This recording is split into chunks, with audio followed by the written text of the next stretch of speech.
So my clinical work and my funeral work, to me, talking is the foundation to healing. I think we both have that in common. This idea, we know how powerful it is. Eulogies, testimonials, stories of times together, and trauma, I think help unite one generation with the next generation. It's an invaluable inheritance, much more valuable than money to me. So how does your storytelling process maximize this healing process? Yeah, I mean, as you say, talking, using words, getting things out, externalizing, communicating between people. People so often think that other people know what they're thinking, but it's not true. People don't know that. And even if they do, even if you know that someone loves you, you want to hear it, right? You want to make that connection. And you know, that's exactly what NARA is. It's about words. It's about getting them out externally and memorializing them in kind of a frozen way. I mean, sure, they can always be edited. You can always go back and change the story, but there's a million ways one story can be told, you know, and the same story can be told from different points of view as many different ways. Yeah. And, you know, two people who grew up in a house, one of them may have had a great experience and the other one didn't. Yeah. I mean, it could be two twins who were born on the same day and they just had different experiences.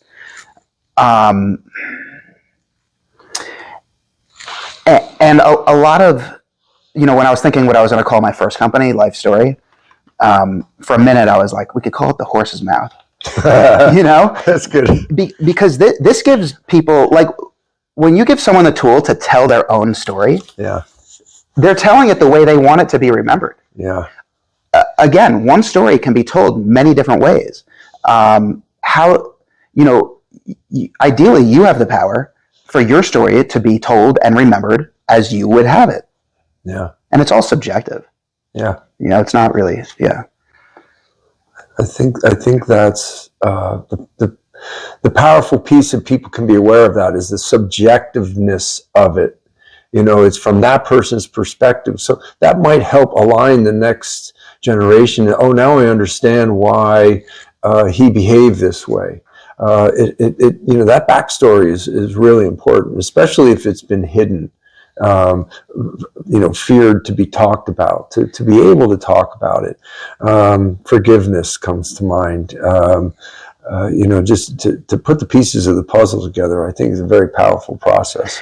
So one of the things that your question made me think of was Estelle, one of my clients, who she told me it was during the interview, my interviewing of her and getting her to tell stories. She was talking about her childhood growing up in Brooklyn, back in the Depression, you know, classic. Her mom was from Russia and never became very good at speaking English. Her father was American.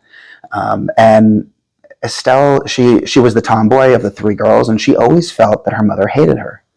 They had a tumultuous relationship. Right. And it was during the conversation, the interview, that she forgave her mother because she realized her mother did the best she could. She was from a strange place. She never knew what her mother's childhood was like, right, what her relationship with her parents were. And her mother just wanted her to drink her milk. And she was embarrassing Estelle when Estelle was outside with her friends trying to roller skate or something. And Estelle just left the milk there for the bees to buzz around it. And, you know, it's amazing what happens through, you know, taking action. Talking and telling stories is taking action. Yeah. Right? It's being active, not passive. Yeah. Speaking of active, you and I were talking off camera, so now I'm going to say it on camera. I have this idea about how NARA can be incorporated in a family's obituary.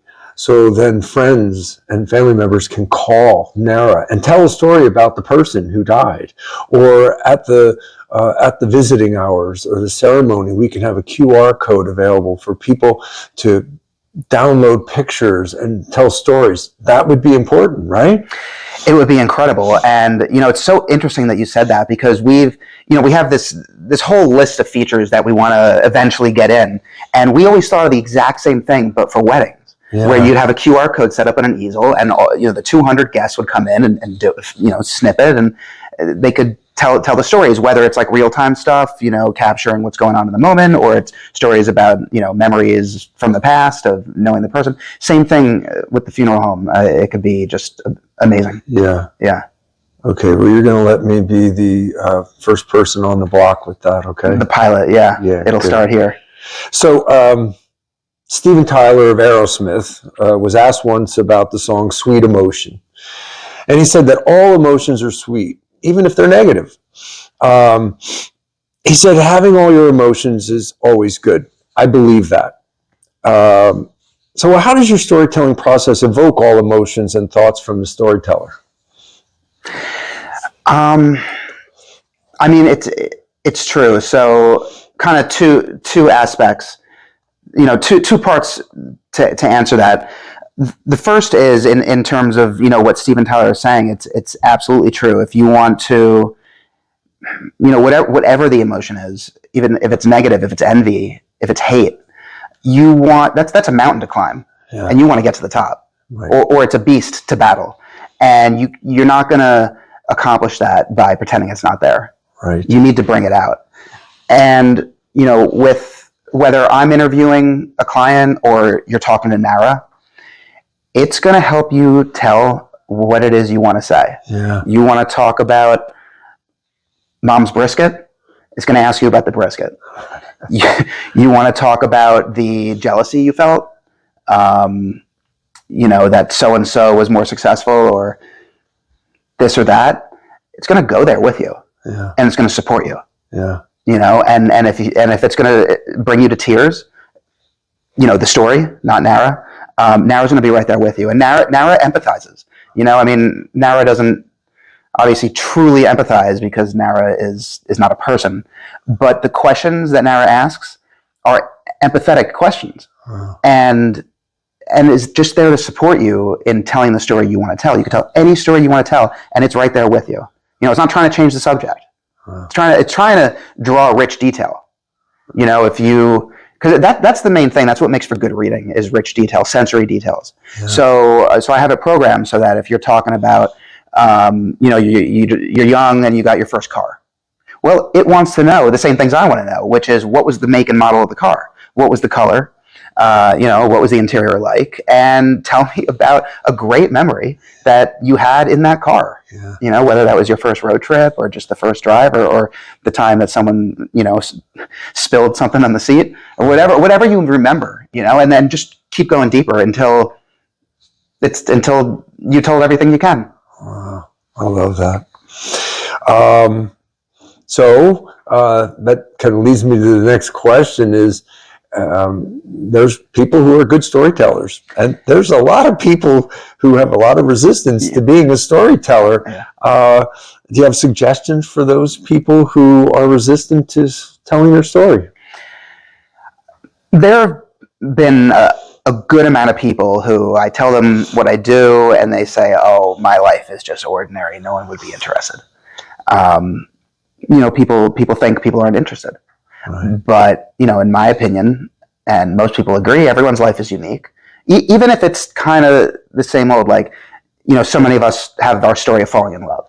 Like, all right, so many of us have fallen in love. Is that unique? Well, the way it happened is unique. We all have it all, it's unique. Yeah. And for those people, if you kind of get them going, oh, where'd you grow up? Oh, yeah. Oh, what's your earliest memory? Just whatever. What stories do you like to tell your grandchildren? Right. You get them rolling a little bit, and they start to see, oh, okay. Now I'm starting to see the benefit. They start to kind of wake up to it. It's not for everybody.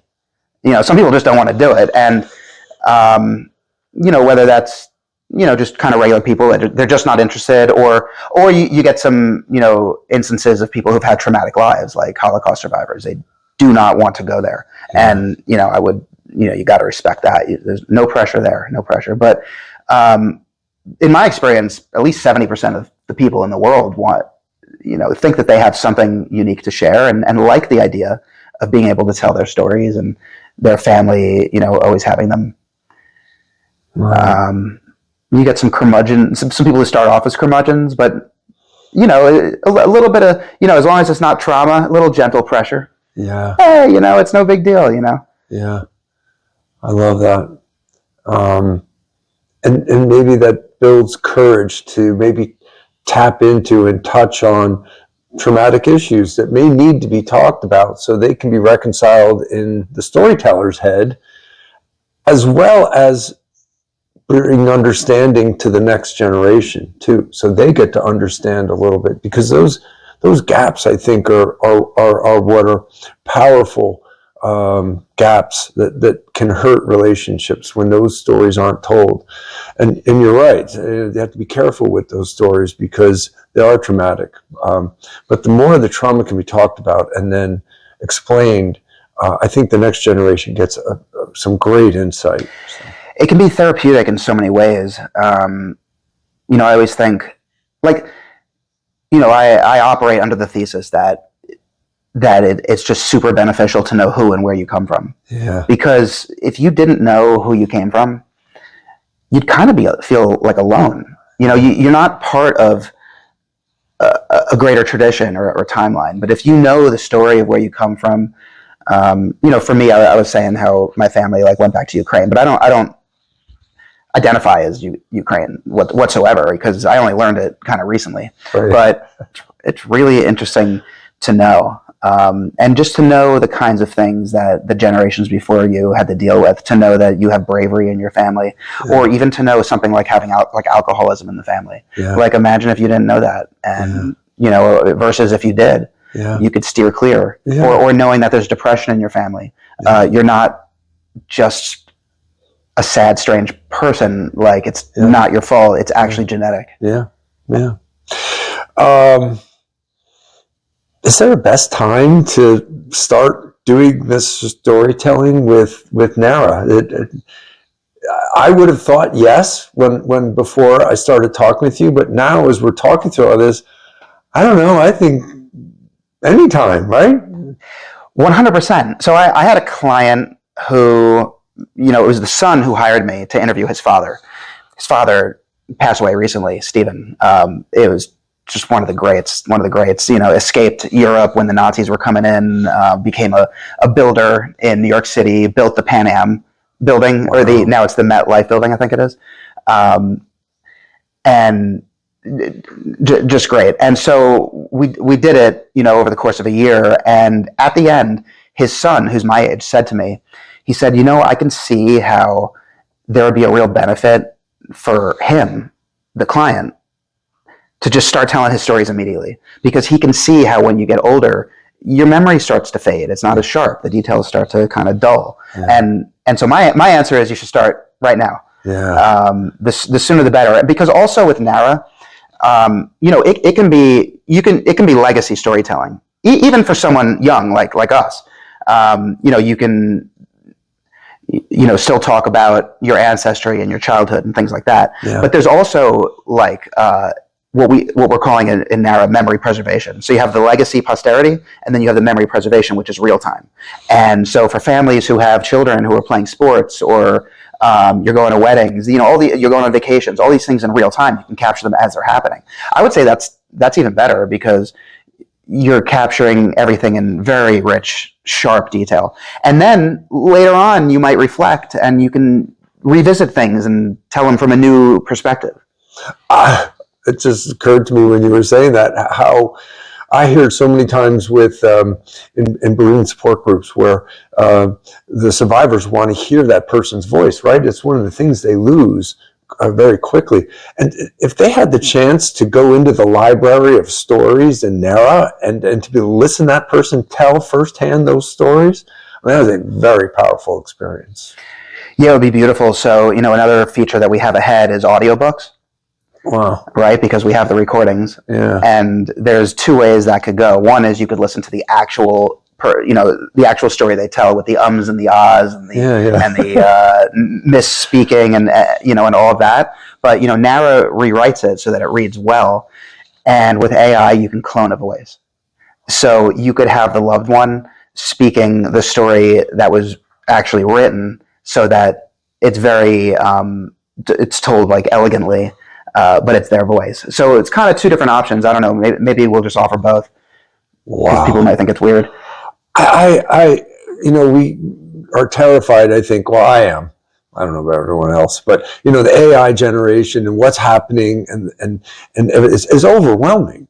And a lot of it, like you said earlier, is about this, disconnecting and taking over, who we are. But this is a wonderful example of using AI to bring us all closer together, generations and friends. And I mean, to have someone's voice, they've died, have their voice telling their story in a book, an audio book, that's incredible. There was a 60 Minutes episode of a hologram. Yeah. Did you see that? Right. So if you interview someone and you ask them, to get them to give you almost everything, possible, and then you make them this hologram and you ask them a question and like have a conversation with them. Yeah. So, I mean, I would say that's the end of the roadmap. Like that's the ultimate. But I'll also say that Nara, in addition to being something that can lead to outputs like books and audiobooks and videos too, equally or even more so, it is like an online platform so collaboration is a big part of it also. So like if you create a book project, you can invite other people in. Yeah. And that kind of goes back to what you're saying about like the funeral, sort of having a QR code where this is a collaboratively written book by many people and you can invite in, whoever you want. But it's also not all about the outputs. It is an online place, kind of like social media, like Facebook. Like you can go on there and you can kind of consume stories there and spend time there and revisit the pictures and the stories, and it doesn't have to be something that's printed out. Yeah. So in a way, it also has something a little bit in common with social media, but at the same time, it's the opposite, because social media really is just like a platform for ads. Yeah. And all the stories you post are really short and shallow, and they're not authentic. And you're sharing them with strangers, and it doesn't make people feel good about themselves. And it actually like leads to further isolation. Whereas I think originally it was intended not to do that. It was intended to connect people, but it doesn't do that. And so we're the opposite, because our stories are authentic and they're deep and they strengthen human connection. So it's really like kind of the antisocial media. It's not antisocial. I'm not going to use that phrase again. But it's the opposite of social, but it's also like a social platform. All right. Well, thank you. It's great stuff. Thank you. Thank you.